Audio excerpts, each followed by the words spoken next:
Hey everybody, welcome to Late Late Horror Show! We haven't seen it, but we're going to talk about The Lords of Chaos. Is it out on DVD or Blu-ray yet? I don't know. Did it release? I think it's on digital anyway. I think It's on digital, yeah. We're about to watch it, right. But Ted knows an awful lot of the backstory and stuff like that. Yeah, this and is Ted is a big black metal, European black metal band. Like a lot of European bands. Now this particular genre of metal, I don't know everything, but I mean, there's some of the bands that this movie kind of covers are some of the original. Some people say Venom kind of predated and you might want to check out the Thulian Perspective. Yeah, let's talk about that. Thulian Perspective, which is Varg's website, and he is the if you're not familiar with the story, but you're watching the Lords of Chaos movie, Varg is the character. He's a YouTube channel. Right, he has his own YouTube channel, but he's the actual person in the movie from the band Bertsum who committed the murder against Euronymous and did, I think, about 15 years in Norwegian prison for that. Mm-hmm. And now he has it. What's it called? It's called Thulian Perspective, and he talks about survival stuff and all that good stuff, and gets political at times. And now, what do you think of his politics?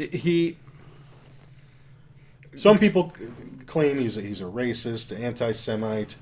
I kind of view him as a... Go ahead. I think he just really wants like a Europe for Europe. Europeans kind of thing. I think he's really not much into mixing of things, I mean... Yeah, no, he's got a... I mean, it definitely comes off that way. I mean, you can see through that. Everybody will throw the term racist at that. I don't think he's claiming that, hey, I'm European, I'm better than you. And that's really what racist is when you're claiming superiority over another race of people, even though we're all the human race. Right. And I don't see him ever doing that in these videos.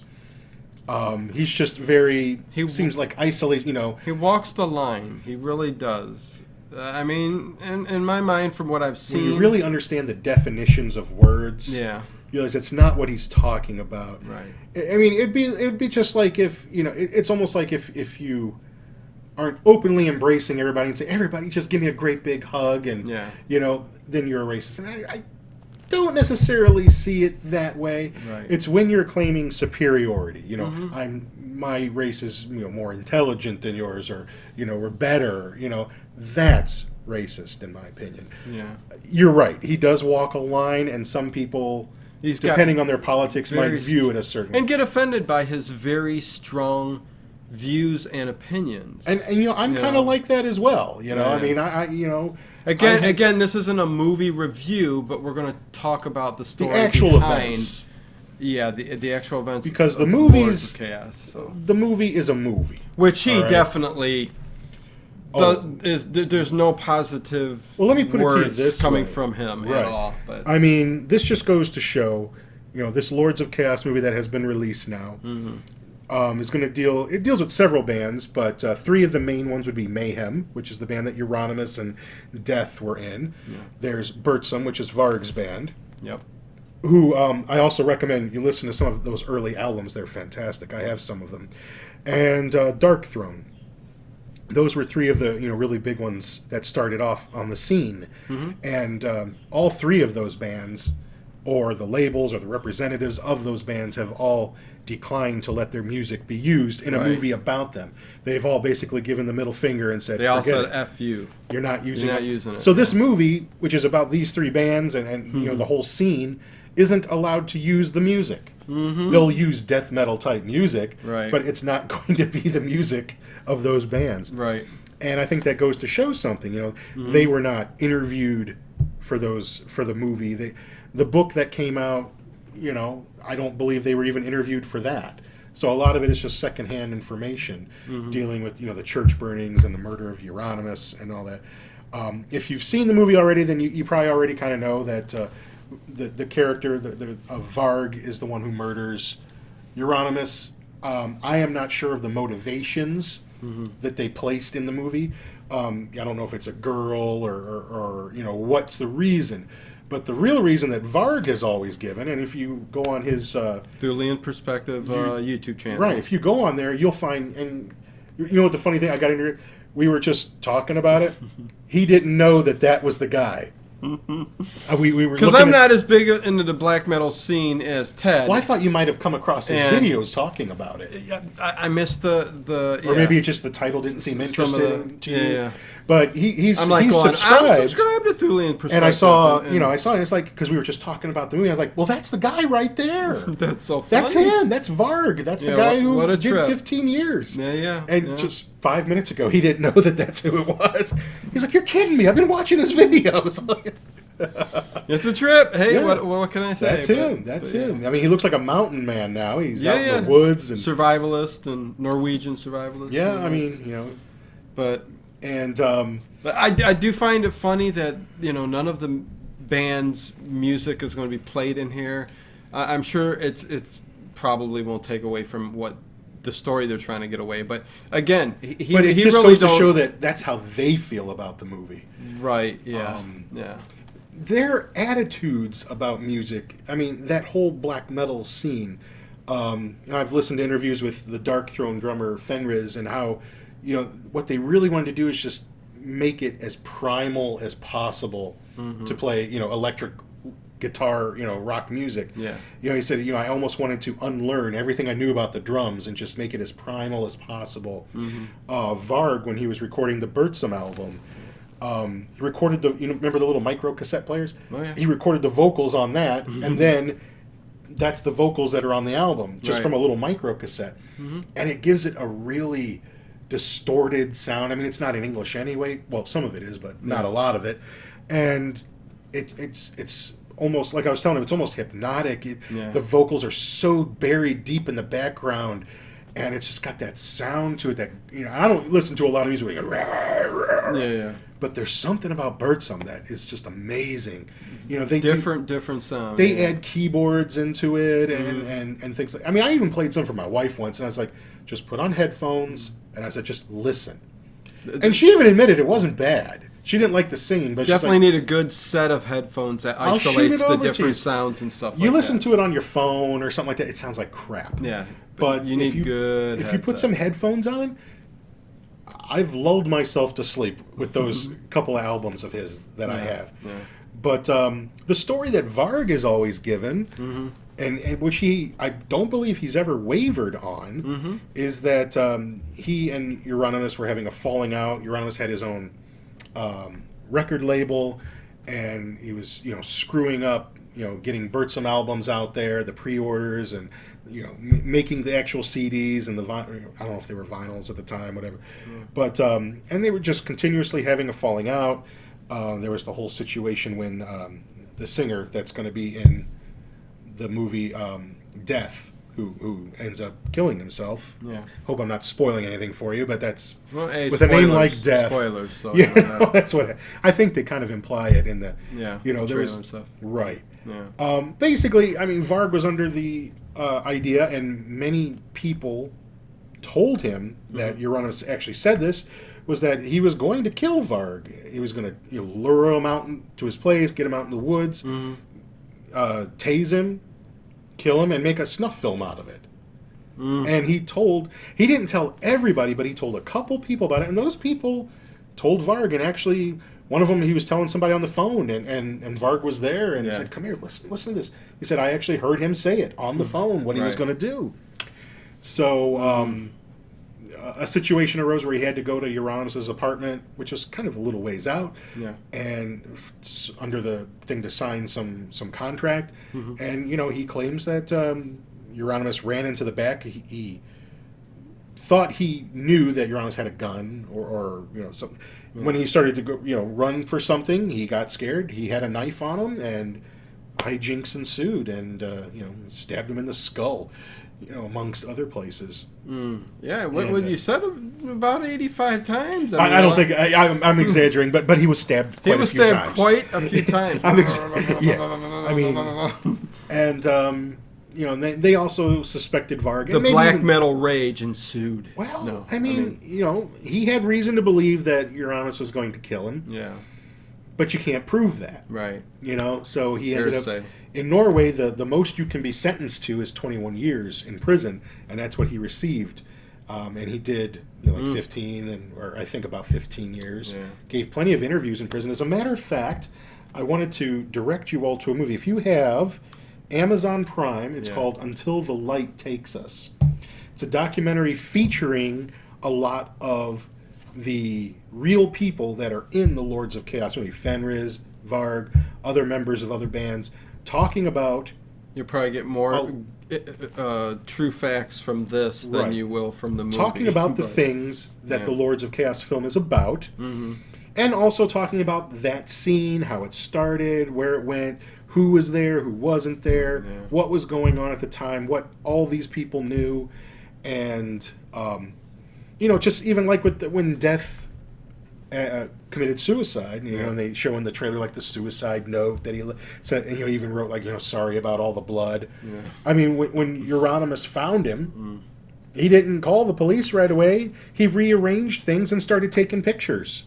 They used it as a cover of their live album that they put out after that. And he had kept... And there's plenty of people in the scene who verify this. He kept little pieces of the skull fragments and brains and would give them to certain people. Wow. And it just sounds like Euronymous was the kind of guy that just tried to build himself up, make himself seem like, the scene would fall apart if it wasn't for him. Right. He dictated, what was black metal and what wasn't, and who was in and who was out. Yeah. And he was the self-appointed leader, I guess. Right. And in the end, he lived at his parents' house, and he had a record shop that ended up going belly up. Tried to do a record label that just didn't work. Yeah. And all these things really happened in the early '90s when this scene was going on. So, there's the movie that you can check out. Some of you may have read the book. Again, that book was written without a lot of input from the people that were actually in the scene, doing the things, or not doing the things, as far as like the church burnings and things like that go. And there were other murders too. There was another band member from some other band that, murdered a homosexual guy, walking through the park or something like that. So it's not like, that was the only murder. There was more than one. There was a whole bunch of stuff going on. But the Until the Light Takes Us documentary, which I also recommended to Dino too, will... On Amazon Prime, Yeah, that will... it's mostly Fenriz, who is the drummer from Dark Throne, kind of taking you on the journey and telling you the story. And then there's interviews from other characters as well. But, you can go on YouTube, you can watch a bunch of Varg's videos. He talks about it. I don't think he's got much reason to lie. He was a member of the scene. He was there. Yeah. There's other band members that corroborate what he says. Yeah. So it's just, the whole point of the climax of the movie, I presume, when Euronymous is murdered, no one can really prove what happened there. I think that's what the point of this, us talking about this was just, how real to life the actual Lords of Chaos film is going to be compared to what really happened in real life with the actual stories from the actual people. Because the people that were in the bands, they didn't care for the book. No. They weren't too happy with that. And they don't seem to be, have too much to say about the movie itself. Although I'm not putting the movie down. Me and Ted are going to watch it.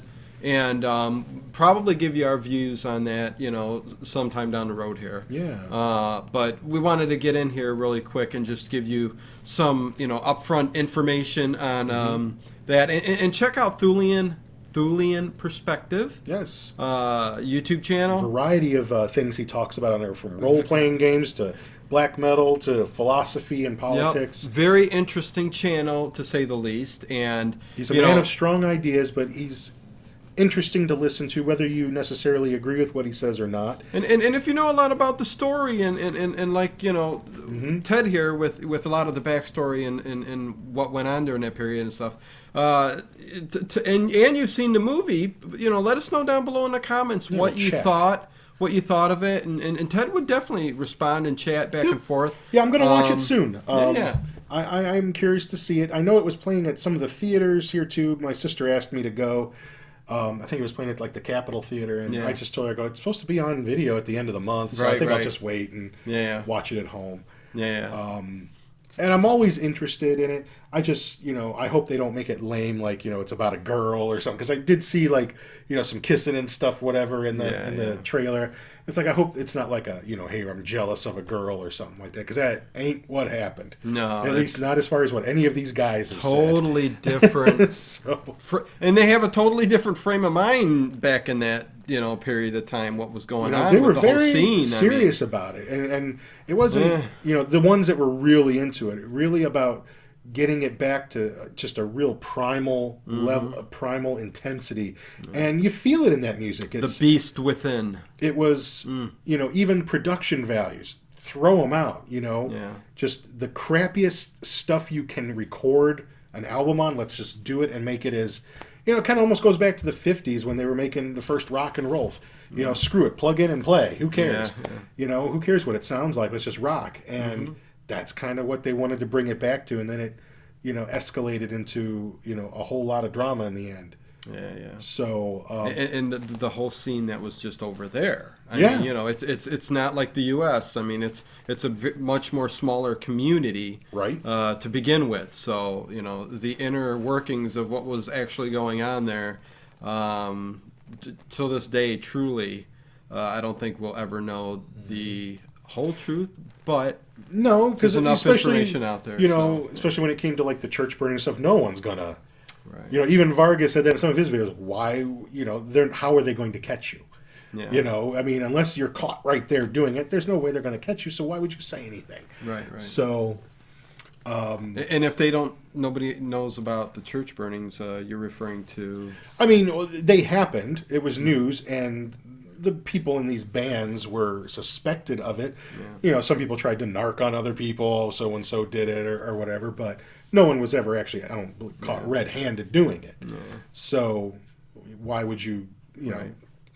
No one's ever going to get caught for it, so why would you even say anything? Mm-hmm. So yeah. I just wanted to make sure, we pointed out the documentary on Amazon Prime. I don't know if there's other places you can see it, but that really gives you a lot of good background information firsthand from the people who were there. Yeah. I would take that until the light takes us over the book. Right. And then, because the book didn't have their input, it was written by other people that weren't necessarily they were in black metal bands, but not as, tight knit in the scene as these three bands basically were. And so I would focus on that first, and then maybe watch some of Varg's videos if you want to know his perspective on what happened. And like I said, he hasn't altered his view. He hasn't added mysterious details, and it's always been the same story. And, then watch the movie, see what you think. I'm going to watch it soon, too, and I'll let you know what I think. And we'll come back with an update. And I think it says a lot that these bands could have made some money from having their music in the movie, and they just said, screw it. No. Screw you, yeah. So, it rings true to their philosophy, but, maybe it also says something about what they're anticipating the movie being about. So. Right. Yeah, and that's where...